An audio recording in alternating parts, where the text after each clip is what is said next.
UGC net aspirants, मैं पूजा शर्मा आपकी commerce mentor आपका स्वागत करती हूँ Khan global studies UGC net में। तो यहाँ पर आज हम डिस्कस करने वाले हैं अबाउट द ऑफलाइन एग्जाम्स। जैसा कि आपने देखा है दैट कि हमारे ऑफलाइन एग्जाम्स यहाँ पर होने वाले हैं। अभी तक आप जो है ऑनलाइन एग्जाम्स देते थे, आपका सारा जो चीज़ें हैं सिस्टम पर होती थी, है ना। बट नाउ इस बार जो है एनटीए ने आपके एग्जाम्स को ऑफलाइन कर दिया है, जो कि आप पेन पेपर मोड कह लीजिए या फिर ओएमआर शीट से आपका एग्जाम कंडक्ट कराया जाएगा। तो लेकिन यहाँ पर अब बात आती है कि पहली बात तो ये कि ऐसा हुआ क्यों है, क्यों हम ऑफलाइन से ऑनलाइन से कह लीजिए कि ऑफलाइन की तरफ आए हैं। तो उसके कुछ रीजंस यहाँ पर पहले डिस्कस कर लेते हैं और उसके बाद हम डिस्कस करेंगे इस सेशन के अंदर कि आप ओएमआर शीट्स किस तरह से फिल कर सकते हो, क्या क्या मिस्टेक्स जो हैं वो आप अवॉइड कर सकते हैं। पहली चीज कि क्यों ऑफलाइन एग्जाम यहाँ पर कंडक्ट करवाया जा रहा है, what is the reason behind this. क्यों हम यहाँ पर अच्छी खासी चीजें चल रही थी ऑनलाइन में, ऑनलाइन एग्जाम देने जाते थे सेंटर्स पर, बट व्हाई ऑफलाइन नाउ। देखिए पहली बात तो ये कि आप सबको पता है कि जब ऑनलाइन एग्जाम्स होते हैं हम डिपेंड हो जाते हैं कुछ चीज़ों पे, मेनली हम टेक्नोलॉजी पे, है ना। टेक्नोलॉजी पे सारी चीज़ें बेस्ड होती हैं। तो वहीं पर जब हम ऑनलाइन एग्जाम की बात कर रहे होते हैं तो हम टेक्नोलॉजी ग्लिचेस यहाँ पर आपको देखने को मिलते हैं, टेक्नोलॉजी फॉल्स यहाँ पर, टेक्निकल फॉल्स यहाँ पे आपने देखने को मिलते हैं।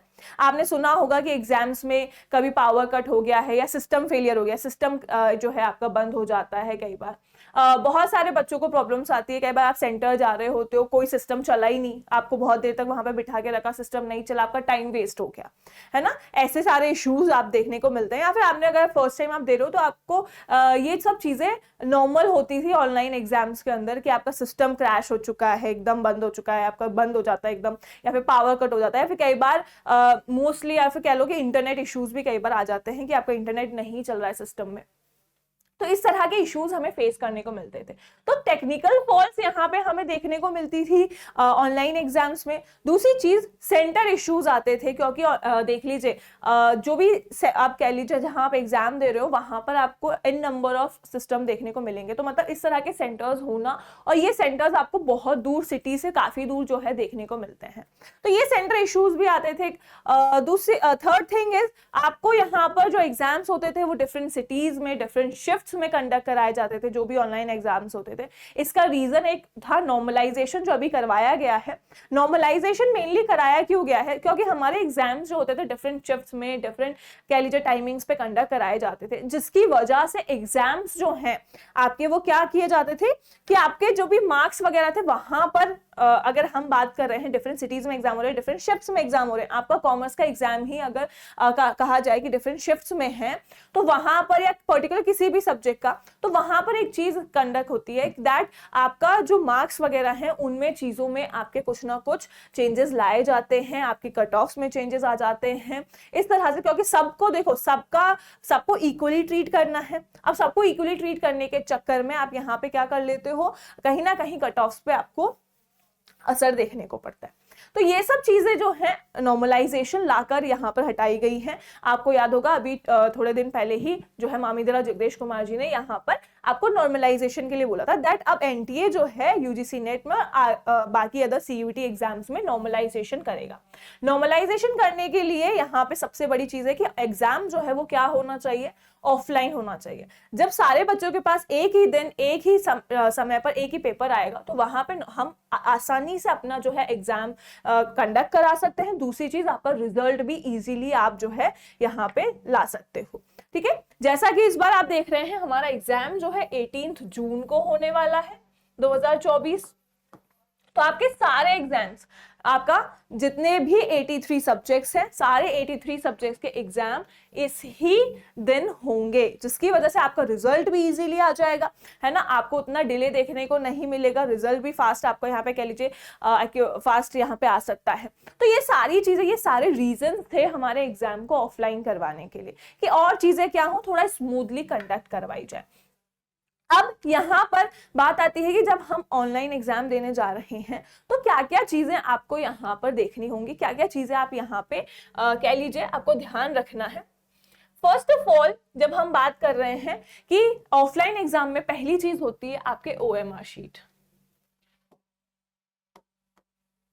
पहली चीज है यहाँ पे OMR शीट। अब आप में से कई होंगे जिन्होंने एग्जाम्स में OMR शीट्स फिल की होंगी, काफी सारे एग्जाम्स आपने दिए हो, या तो अगर आपका पहली बार है तो आप OMR शीट में आपको यहाँ पे बताऊंगी। OMR शीट में आपको काफी सारी चीजें ध्यान रखनी होती है, क्योंकि देखिए हम ऑनलाइन जब एग्जाम दे रहे होते हैं तो ऑनलाइन एग्जाम्स में हमारे पास क्लिक कर आपको डिलीट करने का या दूसरा ऑप्शन चूज करने का टाइम होता है, आपको ऑप्शन दिया गया होता है कि दैट आप क्या कर सकते हो, अगर आपने कोई आंसर मार्क कर दिया है, गलत लग रहा है तो आप जाके उसको सही कर सकते हैं। बट हमारे पास ऑफलाइन एग्जाम में ये ऑप्शन नहीं मिलेगा। आपने OMR शीट में अगर एक बार मार्क कर दिया है आंसर तो आप उसको दोबारा जो है सही नहीं कर सकते हैं, वो फिर वहां पे माना नहीं जाएगा, अमान्य हो जाएगा आपका आंसर। तो यहाँ पर OMR शीट्स हमें फिल करने के लिए कह लीजिए बहुत ध्यान देना होगा। दूसरी चीज कन्वीनियंट हमारे लिए है कि जब हम स्क्रोलिंग टाइम आपका होता है, स्क्रोलिंग टाइम आपका क्या है, आप जब सिस्टम पे बैठते हो तो क्वेश्चन जब देखते हो तो आप क्वेश्चन को बार बार पढ़ने के लिए ऊपर नीचे कर रहे होते हो, आंसर्स को देखने के लिए ऊपर नीचे कर रहे हो, तो बार बार आपकी आंखों पे जोर पड़ता है। काफी सारी आप कह लीजिए कि आपको जो है आंखों पे भी इस चीज का जो है जोर आता है, आप बार बार ऊपर नीचे आंसर्स को कर रहे हैं, देख रहे हैं, नहीं समझ में आ रहा है तो दोबारा बैक जा रहे हैं।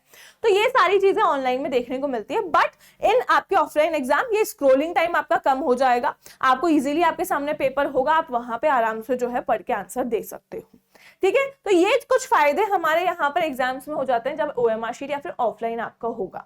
नाउ अब यहाँ पे आपके सामने मैं OMR शीट लेके आती हूँ। इस तरह का OMR शीट आपके पास आएगा पेपर 1 और पेपर 2 के लिए। अब आपको यहाँ पे किस तरह से ये फिल करना है, देखिए आपके पास यहाँ पेन होना चाहिए, ब्लू या ब्लैक पेन, आप पेन जो है आप लेके जाएंगे। अब बेसिक चीजें हैं जो मैं यहाँ पे बता रही हूँ। यहाँ पे आपका नेम ऑफ कैंडिडेट या सब्जेक्ट ऑफ एग्जामिनेशन होगा जो आप यहाँ पे फिल करने वाले हैं। यहाँ पे पेपर 1 बुकलेट कोड दिए जाएंगे, XYZ जो भी बुकलेट कोड आएगा आपको इसको फिल करना है। इफ अगर आपके पास X है तो आप इस X को फिल कर देंगे। ठीक है, इस तरह से पूरा इसको फिल कर देना। मैं इसको यहाँ पे क्लियरली वो नहीं है, लेकिन आप इसको यहाँ क्या करेंगे, इसको क्लियर तरीके से फिल कर देंगे। इस तरह से डॉट वगैरह नहीं छोड़ना है ना, इस तरह से डॉट नहीं छोड़ना है, या केवल इसको ऐसे अंडरलाइन करके नहीं छोड़ना है, इसको प्रॉपर तरीके से आप फिल करेंगे। नेक्स्ट यहाँ पे आप JRF के लिए या फिर जो भी आपके पास ऑप्शन आएंगे वो ऑप्शन यहाँ पे फिल करेंगे। पेपर 1 आपका यहाँ पर है तो कंपलसरी पेपर 1 एंड पार्ट 1, इस तरह से जो भी होगा पेपर 2 वो यहाँ पर फिल करोगे। आपके पास कौन सा पार्ट है, क्या आएगा, जो भी है आपका ऑप्शन अगर ऐसा आता है तो ये एक सैंपल पेपर है। पहले मैं डिस्क्लेमर दे देती हूँ दैट ये सैंपल पेपर है, पूरा OMR शीट इस तरह से आए ये जरूरी नहीं है। देन उसके बाद आप यहाँ पे रोल नंबर आपके पास आएगा, सब्जेक्ट कोड आएगा, जो भी इंस्टीट्यूशन का कोड होगा वो यहाँ पे दिया जाएगा। रोल नंबर फिल करते वक्त एक चीज हमेशा ध्यान रखना, अगर आपको रोल नंबर में कोई भी ऊपर नीचे है तो रोल नंबर अगर ऊपर नीचे मतलब कह लीजिए अगर इफ आपको यहाँ पे 10 ब्लॉक्स दिए हुए, अगर आपका रोल नंबर 9 ब्लॉक्स का है तो यहाँ से फिल करना शुरू करना, आगे मतलब आप यहाँ पे क्या करेंगे, आप फिल करेंगे और जगह छोड़ देंगे। ठीक है, जो भी जगह होगी वो वहां पे आप छोड़ देंगे। इस आपके रोल नंबर के आगे पीछे कुछ भी गलती अगर ऐड हो सकती है अगर आपने यहाँ पे ब्लैंक छोड़ा है तो। ठीक है, इसके लिए आप वहां पर जो भी इन्विजिलेटर होगा उससे प्रॉपर गाइडेंस लेना कि अगर ऐसा कुछ भी सिस्टम है तो वहां पे आपको कैसे रोल नंबर फिल करना है।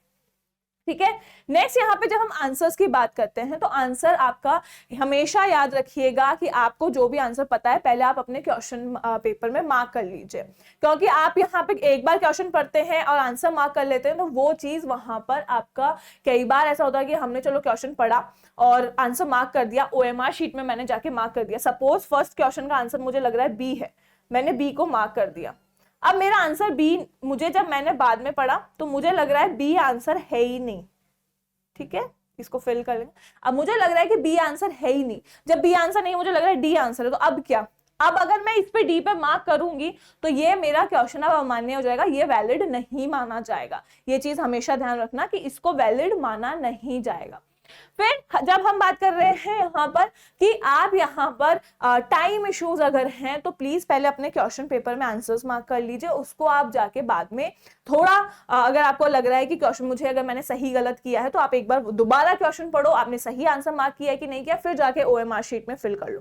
टाइम ज्यादा है, लगता है कि मेरे पास टाइम है या फिर मैं टाइम बचा लूंगा या बचा लूंगी, तो पहले आंसर सारे मार्क कर लीजिए, बाद में OMR शीट फिल कर लीजिए। ठीक है, तो इस तरह से आप अपने जो है आपकी कन्वीनियंस कन्वीनियंट के अनुसार कर सकते हो, लेकिन हमेशा ध्यान रखना आंसर आप अगर गलत मार्क करेंगे तो वहां पर आप दोबारा उसको सही नहीं कर सकते हैं। इफ अगर आपको लगता है कि मेरा आंसर ये है, बी है, तो मैंने बी पे डॉट लगा दिया, ठीक है, बाद में जब भी मेरे पास टाइम मिला मैंने क्या किया, उस आंसर को वहां पे फिल कर दिया। ये चीजें ध्यान रखनी है आपको एग्जाम में जाते वक्त, जब OMR शीट पे आप एग्जाम दे रहे हैं। तो बाकी अदर थिंग्स, OMR शीट फटनी नहीं चाहिए, ठीक है, किसी भी तरह से आप उसको ध्यान से अपना जो है काम करें। जो भी आपका बाद में पेपर वो कह लीजिए टीयर करते हैं, वो टीयर करने में आपकी OMR शीट को कोई नुकसान नहीं होना चाहिए। आप OMR शीट पे कोई काम नहीं करेंगे, कोई रफ वर्क वगैरह नहीं करेंगे OMR शीट के ऊपर। आपको प्रॉपर तरीके से अपनी OMR शीट रखनी है। इन्विजिलेटर लास्ट में जो है चीजें चेक करेगा, सारी चीजें आपका OMR शीट जो है लेके जाएगा, ठीक है। तो यहाँ पे आई होप कि आपके जो डाउट्स हैं ऑफलाइन एग्जाम्स के OMR शीट से रिलेटेड, कोई भी अगर आपके डाउट्स हैं तो वो यहाँ पर क्लियर हुए होंगे। इफ अगर आपको और भी कोई इशू है, कोई डाउट्स हैं रिलेटेड टू ऑफलाइन एग्जाम, या मार्क्स कैसे आपके आएंगे, या कट ऑफ कैसे आएगी ऑफलाइन एग्जाम में, तो अगर ऐसे कोई भी इश्यूज हैं वो इश्यूज हम आपको आगे के सेशंस में क्लियर करेंगे। तो मिलते हैं फिर नेक्स्ट टॉपिक या नेक्स्ट इशू के साथ, या नेक्स्ट आपके कह लीजिए डाउट्स के साथ। तब तक के लिए thank you so much, take care, goodbye all of you.